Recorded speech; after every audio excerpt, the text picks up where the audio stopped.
یہ دن تھا 14 اگست 2005 کا اور وقت تھا صبح 9:07 جب ایلیس کی فلائٹ 522 نے سائپروس لارکانا ایئرپورٹ سے ایتھین کے شہر گریس کے لیے اڑان بھری۔ جہاز میں اس وقت 115 مسافر اور 6 کریو ممبر سمیت 121 لوگ سوار تھے۔ جہاز کا کنٹرول ہنس مارٹن نام کے پائلٹ کے ہاتھ میں تھا، جن کے پاس ٹوٹل 16,900 آورز فلائنگ کا ایکسپیرینس تھا۔ ان کے ساتھ کو پائلٹ کے طور پر موجود تھے تھامس چالبروس، جو اپنی پروفیشنل لائف میں تقریباً 7,549 آورز تک فلائنگ کر چکے تھے۔ رن وے سے ٹیک آف کرنے کے 5 منٹ بعد یعنی 9:12 پر جہاز 12,040 فیٹ کی اونچائی پر پہنچ گیا۔ اس ہائٹ پر اچانک کاکپٹ میں الارم بجنے لگتا ہے۔ جب پائلٹس نے اس الارم کے بارے میں انویسٹیگیشن کیا تو معلوم ہوا کہ یہ ٹیک آف کنفیگریشن وارننگ کا الارم تھا۔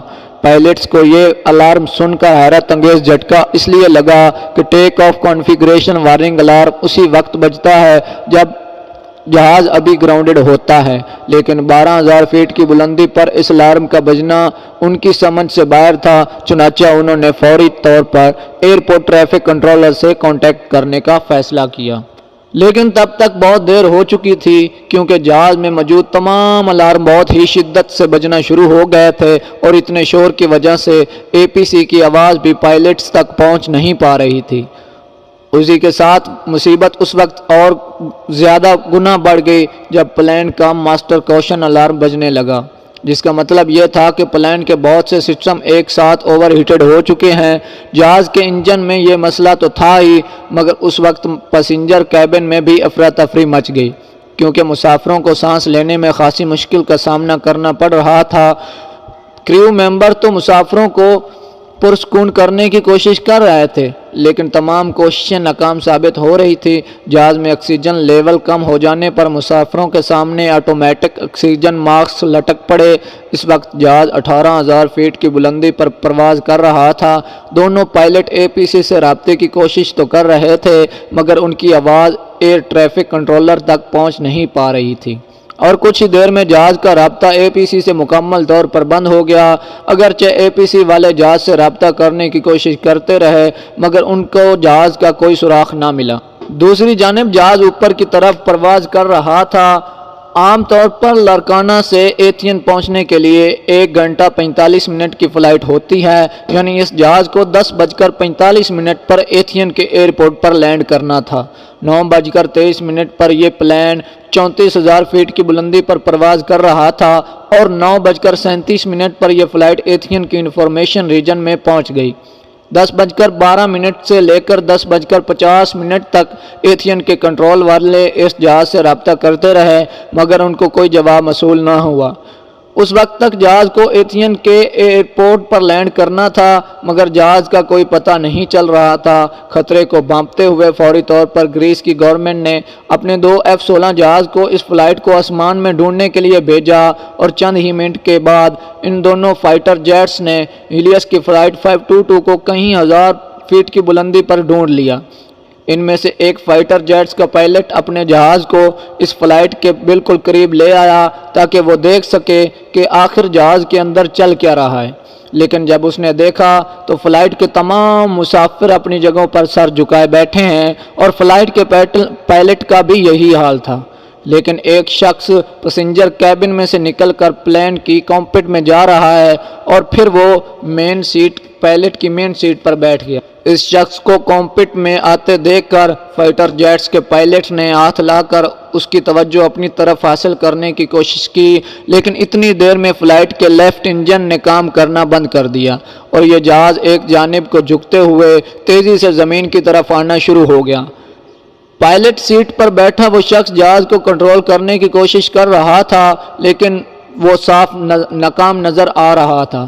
ٹھیک 12 بجے فلائٹ کے رائٹ انجن نے بھی کام کرنا بند کر دیا اور جہاز مکمل طور پر کنٹرول سے باہر ہو گیا۔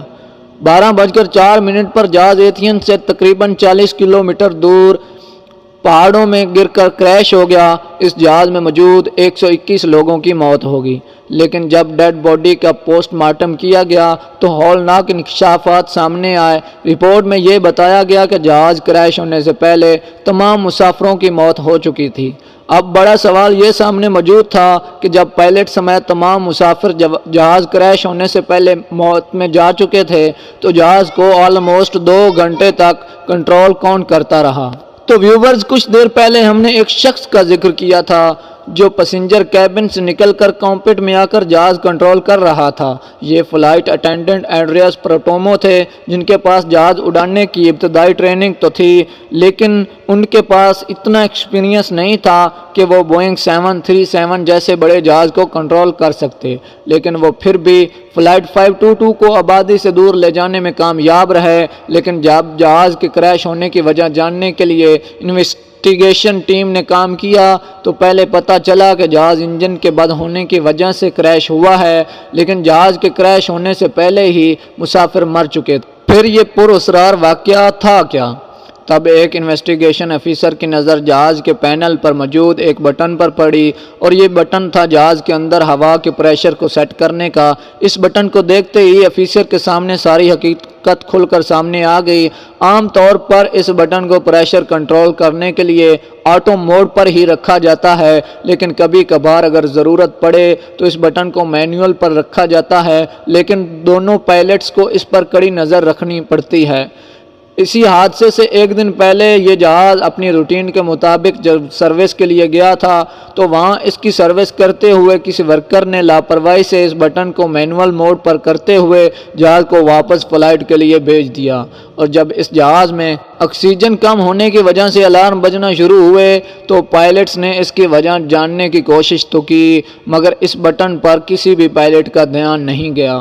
جہاز میں آکسیجن کم ہونے کی وجہ سے ایک ایک کر کے سارے مسافر دم توڑ گئے، حتیٰ کہ پائلٹس بھی بے ہوش ہو گئے، سوائے اینڈریاس کے جو 2 گھنٹے تک جہاز کو کنٹرول کرتا رہا۔ اب اگر آپ یہ جاننا چاہتے ہیں کہ آخر وہ شخص اتنی دیر تک زندہ کیسے رہا، تو آپ کو بتائیں کہ اینڈریاس پہلے ڈائیور بھی تھے، اور سمندر میں جانے والے سکوبا ڈائیور اپنی سانس لمبے عرصے تک روکنے کی مہارت رکھتے ہیں۔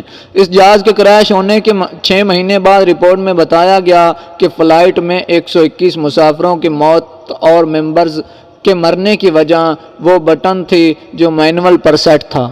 اگرچہ اس رپورٹ میں یہ تو نہیں بتایا گیا، پر ہماری نظر میں ان 121 مسافروں کے موت کے ذمہ دار اس پلین کی سروس کرنے والے وہ ورکرز تھے۔ اب آپ کومنٹس میں بتائیں کہ اس پراسرار واقعے کے ذمہ دار وہ ورکرز تھے یا وہ پائلٹس جنہوں نے جہاز اڑانے سے پہلے سسٹم کو چیک نہیں کیا، یا پھر ان 121 لوگوں کی قسمت میں ہی ایسا ہونا لکھا تھا؟ یہ ایک سوال آپ کے لیے چھوڑے جاتے ہیں، آپ کے جواب کا ہمیں انتظار رہے گا۔ اگر وقار ٹی وی کی یہ انٹرسٹنگ ایپیسوڈ آپ کو اچھی لگی ہے تو واٹس ایپ اور فیس بک پر شیئر کر کے مزید لوگوں تک پہنچائیں، اور اگر ایسی مزید انٹرسٹنگ سٹوری آپ کو فیوچر میں بھی حاصل کرنی ہے تو ریڈ کو بٹن کو پریس کر کے اور بیل کے آئیکن کو پریس کر کے ہم وقار ٹی وی کے سبسکرائبر ضرور بنیے۔ جلد ملنے کی امید کے ساتھ آپ کو الوداع کہیں گے۔ دیکھتے اور سنتے رہیے وقار ٹی وی۔